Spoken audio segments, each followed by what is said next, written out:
Hello, I'm Chris Williams from Read Comics They're Bad For You, the name of my YouTube channel. Or if you're watching this on BitChute, the name of my BitChute channel is Comic Freak. Today we're going to be reading this article about Rian Johnson. Rian Johnson defends his portrayal of Luke Skywalker, describing him as a true mythic hero. We're not talking about the original trilogy Luke Skywalker, we're doing Rian Johnson's portrayal of him. You know, that blue milk-sucking version of him who goes around throwing away his own lightsaber.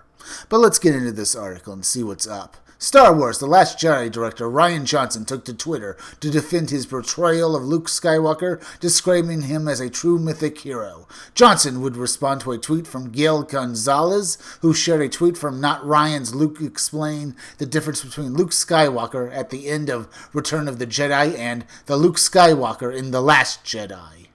Here's a tweet from Gail Gonzalez. This is the best written explanation I've seen of how Rian Johnson completely destroys the character of Luke Skywalker and almost derailed the franchise. Thank goodness for Bad Robot coming in and cleaning up Johnson's mess.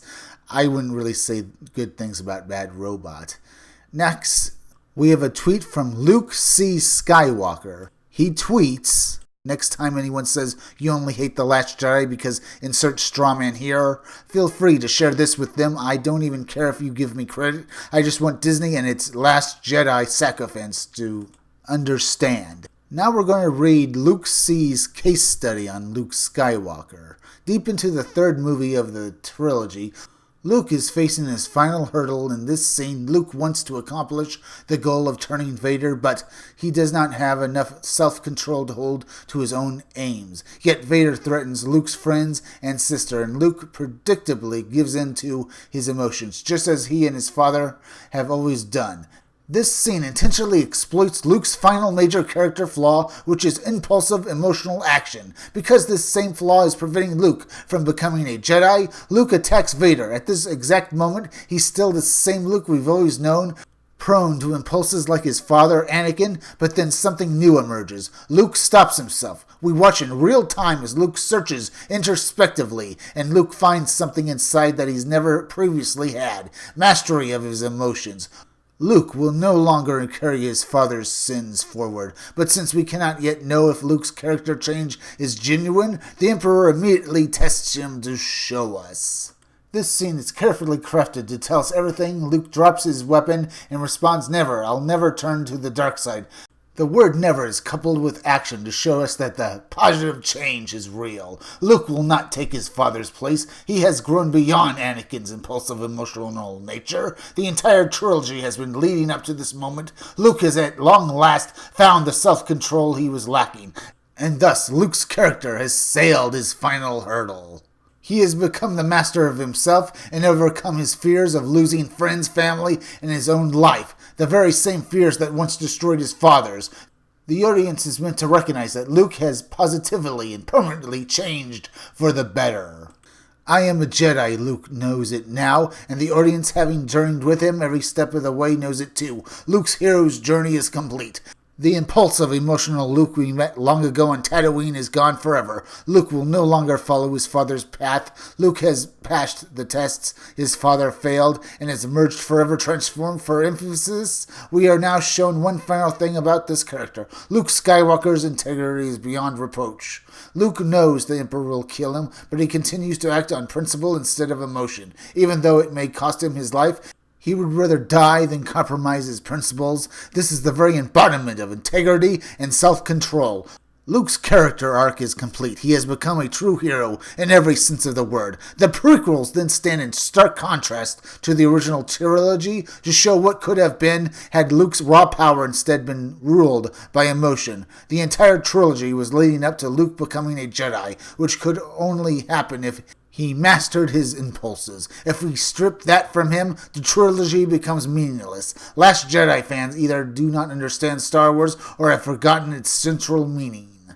In The Last Jedi, Luke considers murdering a child in its sleep and briefly begins to act on his impulses. It cannot be overstated that this is incredibly problematic for reasons just discussed. We watched Anakin fall due to emotion and impulse.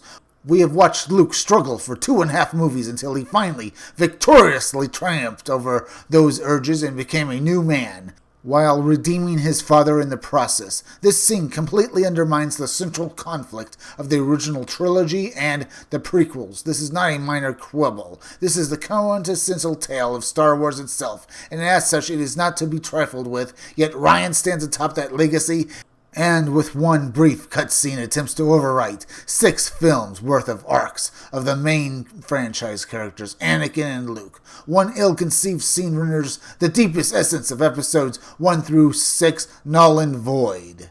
In The Last Jedi, Luke tosses his lightsaber not in a display of principle as in Return of the Jedi, but to convey to the audience that he no longer values himself or anything he represents. Rian is telling us, forget everything you know about this character. This is just how it is now. I want to tell my story. Forget that Luke was willing to sacrifice his own life on the mere possibility that he could save his father, because now he's unstable and might murder his nephew. Forget that 35 years ago, Luke cathartically transcended his father and gained control of his impulsive nature because he lost that due to reasons.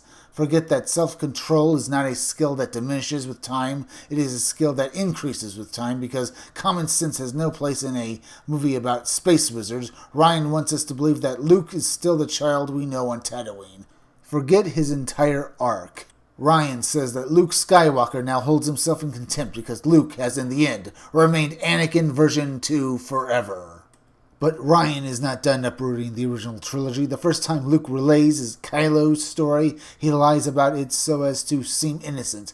Lying was never a character flaw Luke displayed in his 40-year history, so there is no basis for this anywhere in his character. This is clearly Rian's idea of what someone who feels guilty might do, but it is not what Luke Skywalker would do. This reveals a poor understanding of basic human nature and or lazy writing at best. At worst, it is an intentional attack on Luke's character.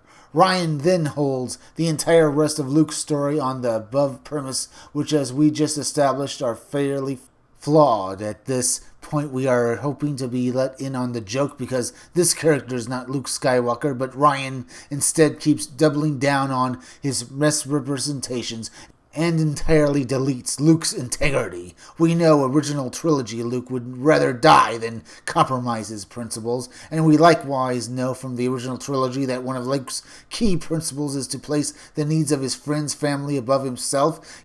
Yet, in Last Jedi, Luke simply abandons everyone, sacrificing his own integrity, instead chooses to mope around feeling awful about himself. Guilty self-pity does nothing for the world. It is an entirely selfish action. And here again, selfish was never one of Luke's flaws. Thus, we now have at least 4 major strikes against Rian's version of Luke versus the established character. At the end of the movie, Luke force projects to buy Resistance extra few minutes. This is ostensibly meant to be his redemption, but it fails because one fleeting act of decency cannot redeem an impulsive, selfish, unprincipled liar. Everything Luke stood for and everything Luke fought for, both within himself and within the world, has been lost to Rian's hand. It cannot be so flippantly restored. Luke himself was the New Hope in A New Hope, and as such, Rian's damage to Luke's retroactively reverses the entire meaning of the franchise, from one of hope to one of cynicism. Rian tears down the hero, fails to restore his honor, then kills him and leaves both the hero and the franchise to rot in the grave of our memories, whether intentionally or through incompetence. The Last Jedi completely invalidates the foundational stories that comprises the heart of Star Wars, and it positions itself in direct opposition to the virtues those stories represent. I decided to skip a bit of the article, mainly because it goes over the stuff we already covered with Luke C. Skywalker's post on Twitter, so I decided to move ahead. Johnson responded to one of the Twitter users named Gil. I understand that point of view, but I completely disagree with it. In fact, I think it disrespects the character of Luke by treating him not as a true mythic hero overcoming recurring wounds and flaws, but as a video game character who has achieved a binary permanent power-up. While Johnson defended his portrayal of Luke, fans are not the only ones who don't understand the character's decisions made for the character. Mark Hamill, who plays Luke Skywalker, was asked by a fan why Luke gave up in The Last Jedi. Hamill responded in a now-deleted tweet, "When I understand it, I'll let you know." What do you make of Johnson's response? Well, I think he's a total piece of crap. And now he's just making excuses for the mistakes he made in The Last Jedi, a movie he should never have been allowed to direct. This is all basically deflection on his part because he doesn't want to take responsibility for ruining the Star Wars franchise. Though it was started when Disney bought Star Wars from George Lucas, but still, Roundhead Rian Johnson is still responsible for a large part of that ruin. And now in this day and age, what stands for Star Wars is a pale imitation of what came out in 1977.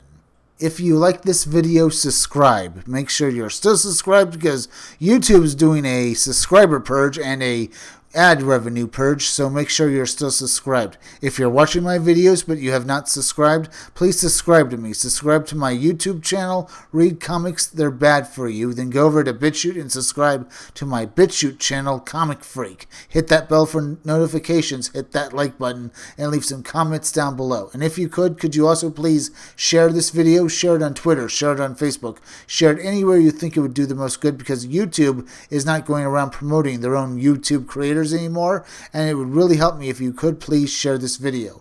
And keep checking back in all my future videos for more information on my own upcoming independent comic book Scumdogs. That was my daily plug. I'm Chris Williams, and I'll be back again tomorrow with another video or review.